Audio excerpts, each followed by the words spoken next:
Hello and welcome back, everyone, to the Sports Shift. I'm Ria Troilo with Brylin Adams, and we're back for another week of action. Brylin, what do we got going on this week? We have a crazy news week this week.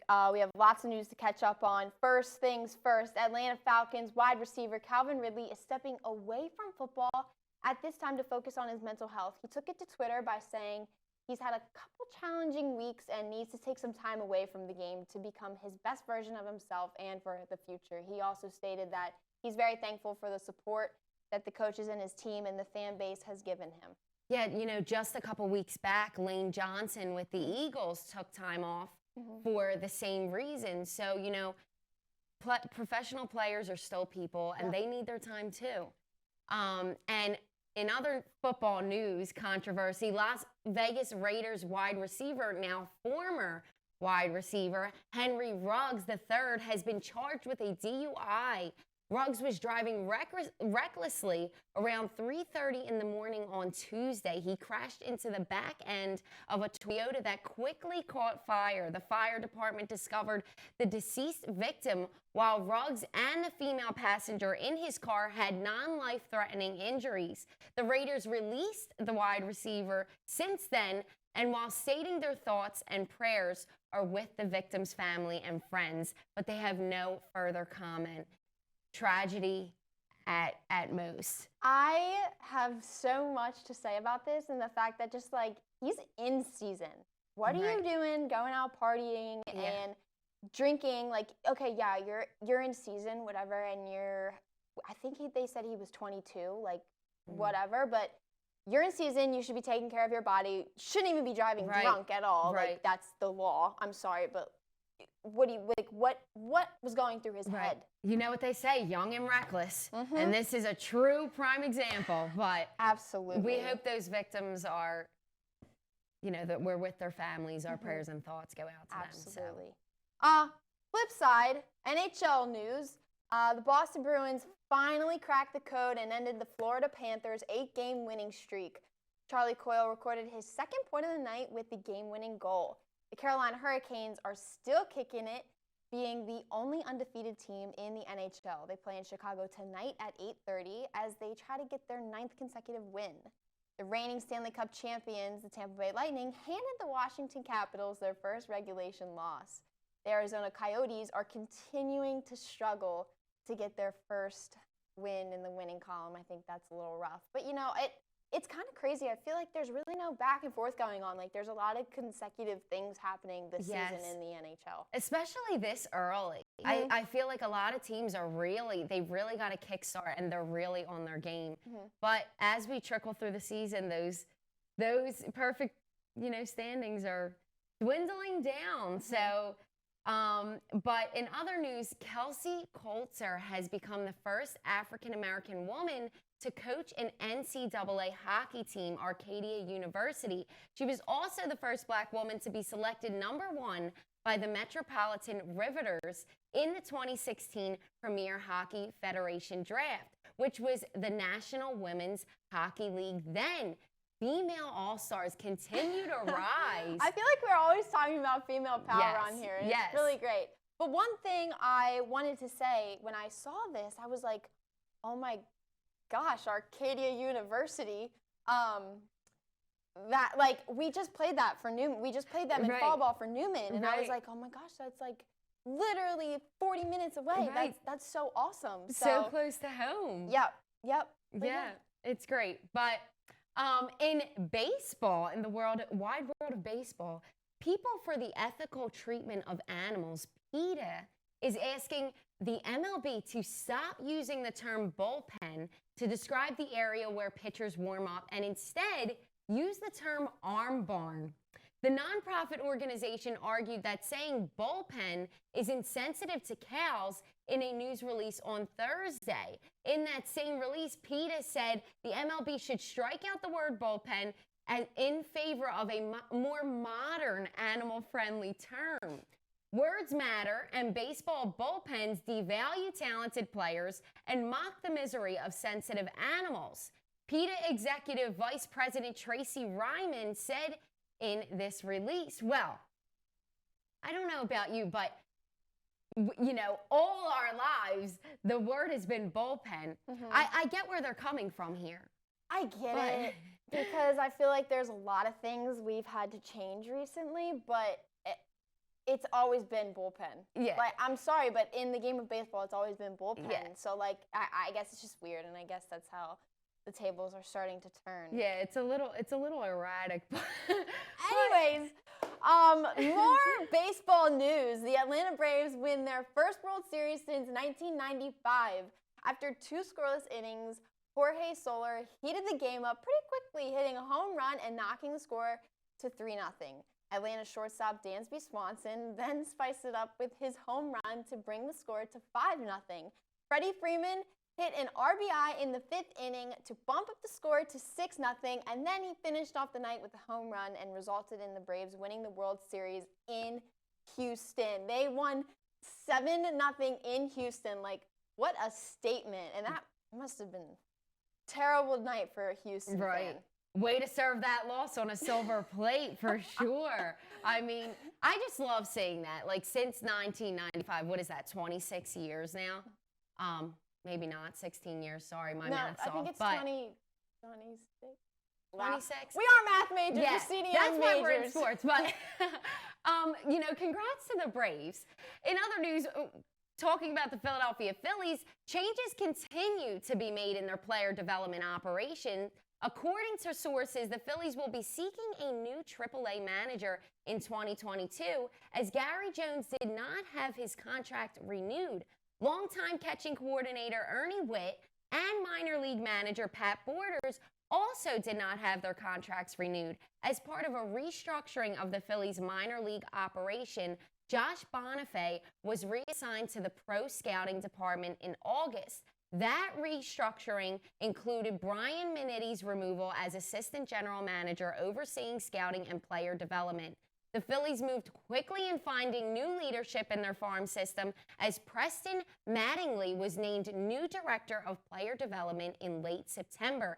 He had previously spent 5 years working for the San Diego Padres, first as manager of scouting and then as coordinator of Major League Advanced Scouting and Game Planning. Mattingly spent his first month of the job observing the Phillies Instructional League program, which wrapped up last week at the Phillies training facilities in Clearwater. Lots and lots of turnover in the Phillies organization this offseason, and hopefully it will lead them to some success next season. Yeah, hopefully it'll pay off. But in other words, the Eagles were finally able to wake up and pull off a win this week, and even if it was against the worst team in the NFL, a win is a win, right? Still get a win in the win column. But it was indeed a demolishing win in the Birds' corner with a final score of 44-6. Nick Sirianni compared his football team to a flower, which had every fan scratching their heads for a split second. The head coach went on to explain himself in a press conference ahead of the game Sunday. He stated, "I showed the team a picture of a flower. This flower grows through the foundation of its roots. In order to grow our team, we all have to do our part in water and fertilize that flower to see results." He reminds his team, look at yourself first and know, are you watering? Are you fertilizing every day? So when it's time to pop, it'll pop. Well, the Eagles sprouted against the Lions, to say the least. Now it's time to see if they can and will thrive or wilt against 4-3 LA Chargers coming up this Sunday on their home field, and kickoff is slated for 5:05. So we'll see what they can do against the Chargers. Yeah, a simple yet seems to be effective little depiction there with the flower. I like, I like his creativity in that, but I was kind of confused a little bit, but then, once he explained himself, I was like, okay, we got it. And Jason Kelsey is embracing it fully. I know he chanted after their win on Sunday. He was like, roots. We're just, because he, in describing it, Nick Sirianni, he said you lay the roots down and you have to water and fertilize those roots.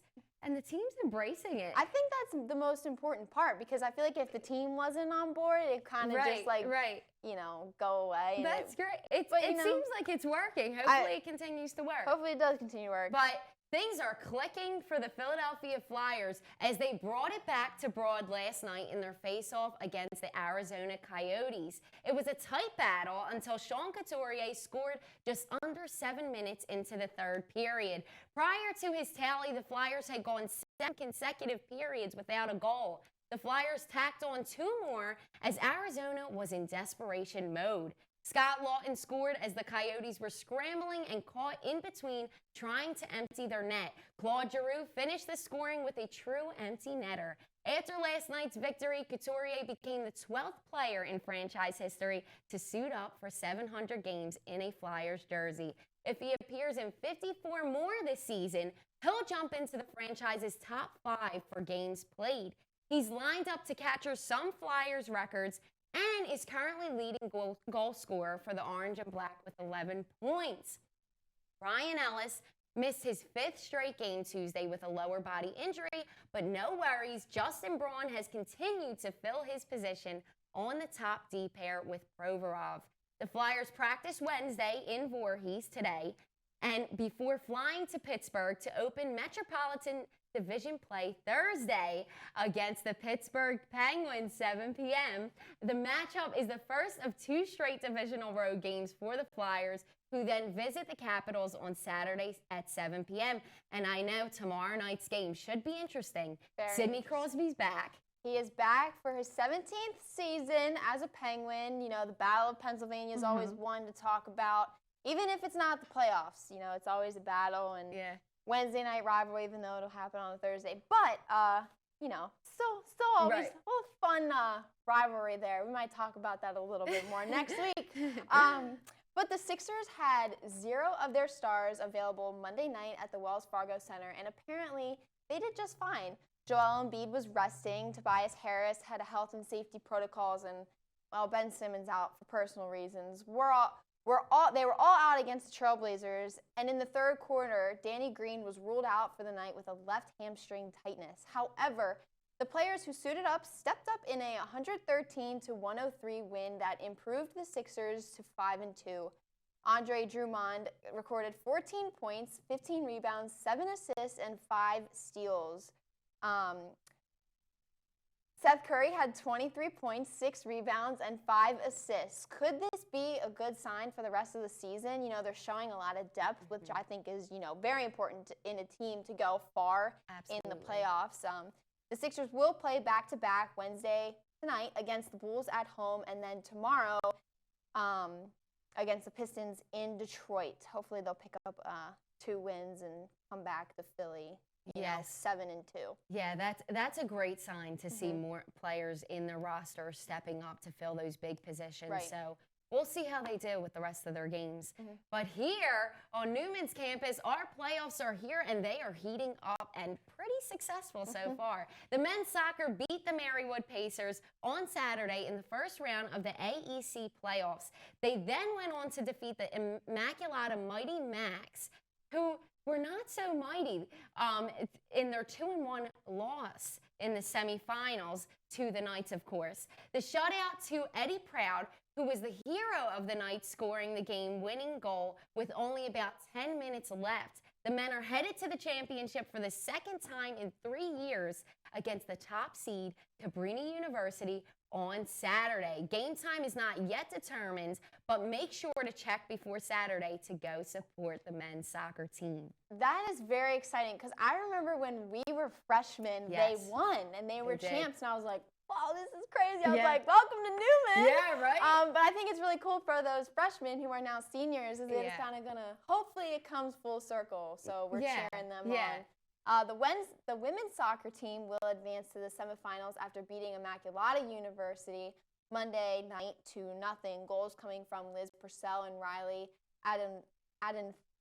Adenolfi in the second half put them ahead, and the team will now travel to Cabrini as well to take on the Cavaliers tonight at 7. So good luck to them. Yes. Hopefully they can pull out a win. They're looking to stay in it, I know that. And the volleyball team also took on the Mighty Macs in the first round of playoffs last night. Our Knights beat Immaculata in 3 straight sets, with Ariana Pena leading the team with 15 kills. These talented women will head on down to Marymount to determine who will play in the championship.